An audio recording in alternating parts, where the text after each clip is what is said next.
Show up.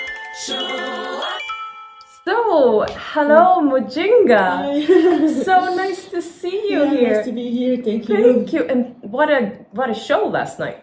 It was nice. Yes. It was really nice. It's Yes. always for us Swiss is so special in Zurich. All the Swiss meets are really special. And Zurich is, I don't know, it's one of the most special diamond league, I think. Yeah. Wow. So it was just amazing. I enjoyed it a lot. I never been to one before. It was the first event like that for me, and to be live in front of all of you, like champions. And I mean, you ran like a rocket. Congratulations. Thank you. Thank you very much. Very impressive. I got this feeling when I saw you the last race, when you ran, like you were so ahead of everyone else. And right a few minutes before, your sister was also competing. Yeah. And I felt like you ran for both of you. Yeah. Like it was like you got that extra push. Yeah. Is that true, or is it? It's always nice to be in competition with my sisters. A sister, and I didn't saw her race because I was waiting like just in the back, but I heard something, and then I thought it was about her. But I can't always watch her race, so sometimes I just watch it afterwards. But no, it was really nice. I really enjoyed it, and also with the relay, it was nice. The other three girls, they did an amazing job, and then I got the stick for the first, so I just had to bring it home. So no, it was really nice. But I mean, sometimes when we see you compete, I mean, it's like there's so little sometimes. Sometimes someone is way ahead, and I mean, it's like, what is it? What do you think it is for you? What is that gives you that extra push that you just like take off? I think because I really like what I do. We train a lot, but it's what I like the most is not the training. I mean, it's nice, but what I like the most is just the competition. To have this feeling, this adrenaline, this I don't know, this up and down with emotions. It's really you get really tired, but it's just amazing, and I really enjoy it. And I know also that it's not gonna last forever. So one day I have to retire from track and field, and so I just really try to enjoy every time and just try to do my best every time. And I think that's it. But I can tell that you, I mean, first of all, of course, you have to, like, it's almost like it's not a profession for you. It's like your life, and you live and breathe what you do, and every choice you make in your, like, if you're on holiday, what holiday? Yes, it's like everything is for like your instrument, your body, and like mind and everything to work superb. It's right? Exactly that.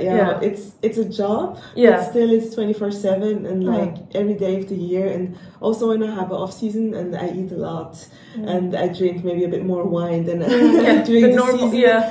It's also just because I know that I have this. It depends, but I think this year will be like 6 weeks of break. And then even though when I don't train and it's like really holidays, it's still in your mind that, okay, I have like 6 weeks left, so I have to enjoy this to the fullest. I will go back. So everything you do, where you go on vacation, what you don't do on vacation. For example, once I was on vacation with my mom in Nepal, and then there was like a lot of trekking tours to do, but I was like, no, I can't like walk for 10 days, like my legs will be dead after this, even though it's on vacation. So like every decision I take, like the whole year, is like just for track and field. So it's like in the back of your head all the time. So it's like really a lifestyle, and but it's nice. It's something I really enjoy to do, so I won't complain at all. No, and I mean, it's nice to be like devoted to something like that. Like you know what you know, and it's a good, healthy thing. Like I mean, and you shine in it. So it's very inspiring. Yeah, I think so too. But you know, I'm thinking from like a woman's point of view. So I heard that your partner sort of gave up his career to be there for you and to coach you, and to because he saw more potential in you than he did in himself. And I thought that was like, that is so beautiful, because it's so many times we can name thousands of times when it's the opposite. You know, the woman gives up her career for the man and have the children, and which is beautiful. I mean, I'm not saying there's anything wrong with that, but it's just like, it's nice to hear that sometimes it's the other way around. What is your take on that? Yeah, I'm really happy that he can do all that for me. Yeah. The coaching started a bit later, but yeah, he was doing track and field until 2018. Yeah. By then he was doing my management with another friend, and he saw that he was just able to do so much more outside of track and field than in track and field, especially for me, or also my sister, who they started to manage a little bit. And then 1 year later, it started to do my whole training. So he came a lot with me in training camps and all that. So he adapted his like personal life a lot to mine. Also with his studies, so he can come with me. There was a phase in my career where I didn't have a coach. So he was helping me a lot then, and coming with me to training camps, to competitions, to all that. And for me, it would be difficult if it wouldn't be like this, because we wouldn't see each other a lot.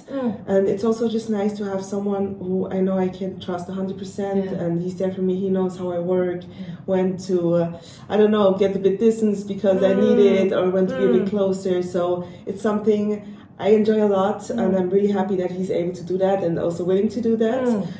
Because his studies took a bit longer, because he was doing a lot of coaching with the management and all that, and that he's willing to put his personal life a little bit in the back to help me is really amazing. That's a true act of love, right? Yeah. It's so sweet. It's so sweet. But you don't, we're in Zurich right now, but you live in Bern, right? Yeah. Yes. So how are you born in Bern as well? Yes, born in Bern, lived in Bern, and I've traveled a lot, but I always want to go home. Yeah. And also when I moved out, I just moved like 10 minutes from my parents. Yeah. My sister lives 5 minutes from me, so we live all in a small circle. That's very nice. Family is nice, you know, it's nice to have that close. And especially when you live a life like you do things like this all the time, you meet like people all over, and like it's nice to just be like you and not talk and walk around and like very nice. Okay, so what is like what's your like future plan now for you the next year, let's say? The next year, well, you have every year, that's nice in track and field, you have always an indoor championship. Next year we even have two for the first time. What do you prefer, indoor or it's hard to say. I really like the 60s, and I'm really good at it. So, but then the 100 is more important. It's more outdoor sport. So like it's a bigger kind of sport. But it's bigger outdoor. So. But the good thing is you don't have to choose, we can do both. So I really like both. So I also want to do like indoor, the European Indoor Championships and the World Indoor Championships. And then we will have a little bit more easy year next year, because this year we had 2 championships with the European Championships and the Olympics, and next year we will just have one, like just the World Championships in September. So we will have a lot of time to train again, and then start with the season, and then there will be the World Championships at the end, in September in Tokyo. And so we have every year we have a championship. So it's hard. It's not hard to refocus. Like every year when something went wrong or you're not happy with your result, you know, okay, in a year I have another championship. I have another chance. The next chance is waiting. So that's really nice. Like it's just hearing you talk like this, and like watching you and getting to know you a little bit. Like what an amazing life you built up for yourself, and like what a role model you are too. Like how I mean, and you're so in it. I saw you last night. You walk around. You're so nice to everyone. Like so nice. And I think I told you last night that you and your sister, you have like the kindest eyes, and like you're so. And then I was wondering, like when we see you, you're always, everyone like seems so nice to each other. Like when they're out competing, and even though you're in competition, you're still like hugging each other, and like, is it a fair game? Yeah, definitely. Yeah. Or I experience it's just fair. So and also in the end you're all competitors. Yeah. But still, there are some athletes, you know, I know for, I don't know, a few years, so you get a bit closer. Yeah. So it's funny because I have some athletes which, like, before the competition, it's like this, and we think, like, hey, but it's not too close, like, it's a small high, and there's a distance, but as soon as you cross the line, it's like, oh, how did it go, and how was it this, and we talk a lot after the competition, but it's nice because I think it's for everyone. We're competitors, but we still can be like really respectful and nice to each other. But like after the competition, during the competition before, we like you on your line, I'm on my line. But then afterwards, it's really nice, and it's nice also to share these moments together because we all go through the same thing, and I enjoyed a lot. Yeah, you all know what's behind. Exactly, a day like yesterday. We know what the other is going through and how hard it is sometimes, and so. Okay, so one last thing I was thinking about.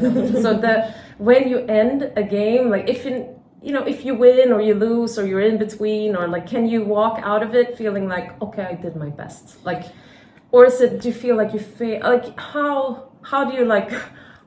It depends. It depends how it goes, because sometimes you can be like fourth, you just don't make the medals, or you get second, but you just know you did everything you could. So you can't. I mean, when you did everything you could, it is what it is, and you don't influence the others. Like everyone has their own lane.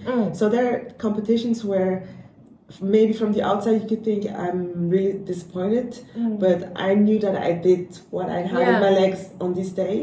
And sometimes I felt after the competition, I felt that I could have done it better, and then maybe I'm a little bit frustrated.